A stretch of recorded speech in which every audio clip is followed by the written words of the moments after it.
warahmatullahi wabarakatuh. Perkenalkan, nama saya Alfa Maulidia dengan NIM D422104882.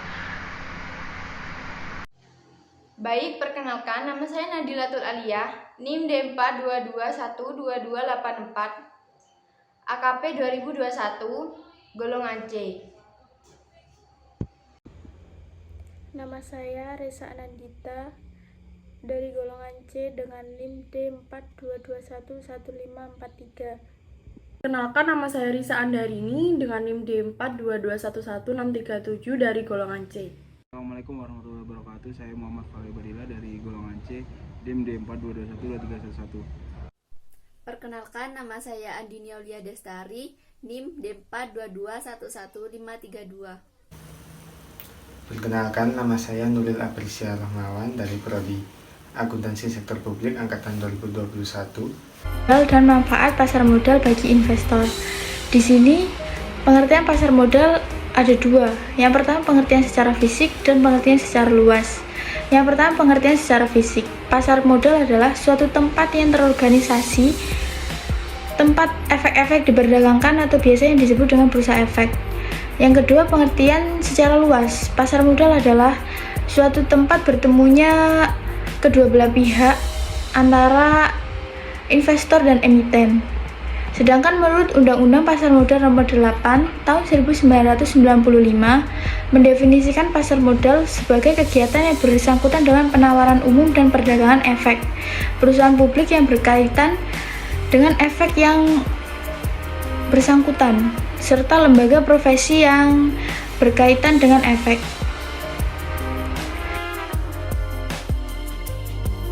Modal. Manfaat pasar modal sendiri bisa dirasakan baik oleh investor, emiten, pemerintah, maupun lembaga penunjang. Nah, ada beberapa manfaat pasar modal bagi emiten, yaitu yang pertama, jumlah dana yang dapat dihimpun bisa berjumlah besar. Yang kedua, dana tersebut dapat diterima sekaligus pada saat pasar perdana selesai. Yang ketiga, tidak ada kovenan sehingga manajemen dapat lebih bebas dalam pengelolaan perusahaan. Yang keempat, solvabilitas perusahaan tinggi sehingga memperbaiki citra perusahaan. Yang kelima, ketergantungan emiten terhadap bank menjadi kecil. Yang keenam, cash flow hasil penjualan saham biasanya lebih besar dari harga nominal perusahaan. Ketujuh, emisi saham cocok untuk membiayai perusahaan yang berisiko tinggi. Kedelapan, tidak ada bebas finansial yang tetap. Kesembilan, jangka waktu penggunaan dana tidak terbatas. Kesepuluh, tidak dikaitkan dengan kekayaan penjamin tertentu. Yang terakhir yaitu profesionalisme dalam manajemen meningkat. Manfaat pasar modal bagi lembaga penunjang yang pertama, menuju ke arah profesional dalam memberikan pelayanannya sesuai dengan bidang tugas masing-masing.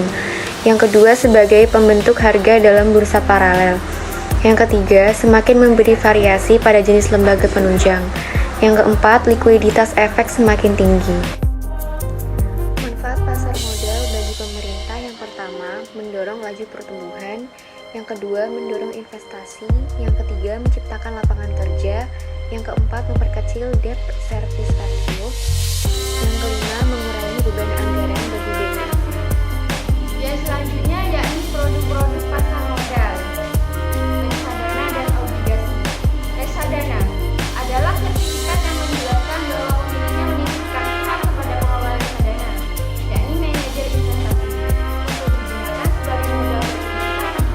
Reksadana banyak dipilih oleh investor karena mudah dilakukan, yakni keuntungannya lebih besar daripada menabung konvensional di bank, mudah diperjualbelikan. Selanjutnya yakni obligasi.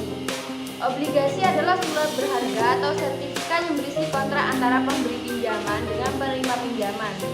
Obligasi juga memberikan penghasilan yang tetap, yaitu berupa bunga yang dibayarkan dengan jumlah yang tetap. Pendapatan yang diperoleh dari obligasi dapat dipengaruhi perkembangan suku bunga. Nah, bila suku bunga menunjukkan kecenderungan meningkat, pemegang obligasi akan menderita kerugian. Selanjutnya adalah saham. Saham ini merupakan tanda penyertaan atau kepemilikan seseorang atau badan dalam suatu perusahaan. Wujud saham ini biasanya berupa selembar kertas yang menerangkan bahwa pemilik kertas tersebut adalah pemilik perusahaan yang menerbitkan kertas tersebut. Kemudian derivatif yang banyak dikenal di Indonesia barulah warrant dan right. Warrant ini merupakan hak untuk membeli sebuah saham yang baru dengan harga yang telah ditetapkan dan waktu yang telah ditetapkan juga. Sedangkan right ini diberikan kepada pemegang saham yang lama yang berhak untuk mendapatkan tambahan saham baru yang dikeluarkan oleh perusahaan. Preferred ini merupakan gabungan atau hybrid antara saham biasa dengan obligasi. Maksudnya di sini adalah saham preferred ini memiliki karakteristik seperti obligasi dan juga memiliki karakteristik seperti saham biasa.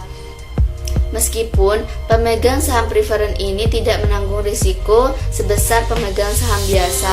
Saya akan menyampaikan mengenai fungsi pasar modal.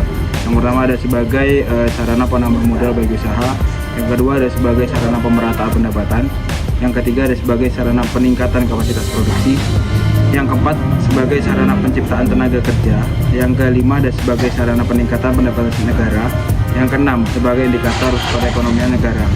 Di sini saya akan mereview jurnal dengan judul Analisis Reaksi Pasar Modal Terhadap Kenaikan BBM yang ditulis oleh Gusti Dirga Al-Fahri Putra dan M. Zaki Mubarak Lubis pada tahun 2022. Yang pertama yaitu abstrak. Penelitian ini bertujuan untuk menganalisis reaksi pasar modal Indonesia terhadap pengumuman kenaikan harga BBM. Penelitian ini adalah penelitian kuantitatif. Jenis penelitian ini adalah penelitian studi peristiwa atau event study. Sampel yang digunakan terdiri dari 9 emiten minyak dan gas bumi yang tercatat aktif di bursa perdagangan saham selama periode pengamatan. Pengujian hipotesis menggunakan uji pair sample t-test. Hasil pengujian hipotesis menunjukkan bahwa tidak terdapat perbedaan yang signifikan pada rata-rata abnormal return antara periode sebelum dan sesudah pengumuman kenaikan harga BBM. Selanjutnya yaitu pendahuluan. Suatu peristiwa memiliki pengaruh yang penting yang dapat mempengaruhi pasar modal.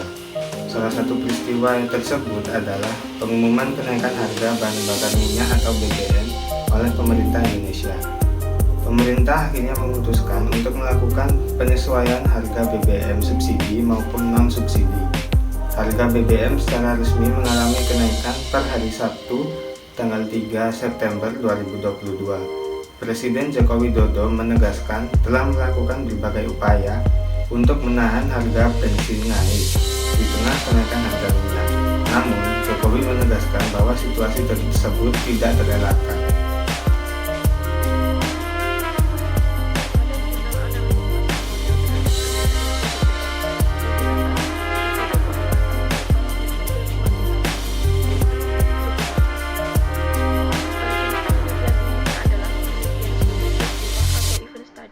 Data yang digunakan adalah data sekunder yang terjadi di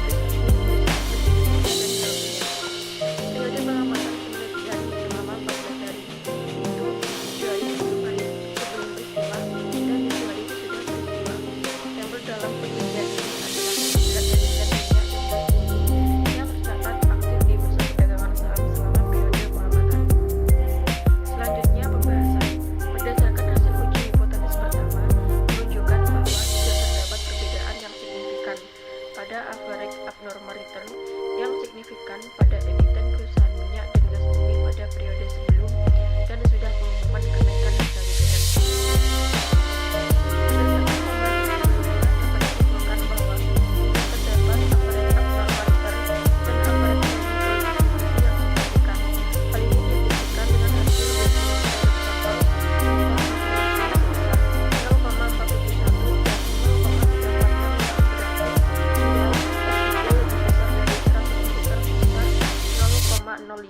sehingga hipotesis pertama dan kedua ditolak. Hal tersebut menunjukkan bahwa pasar tidak bereaksi selama periode peristiwa.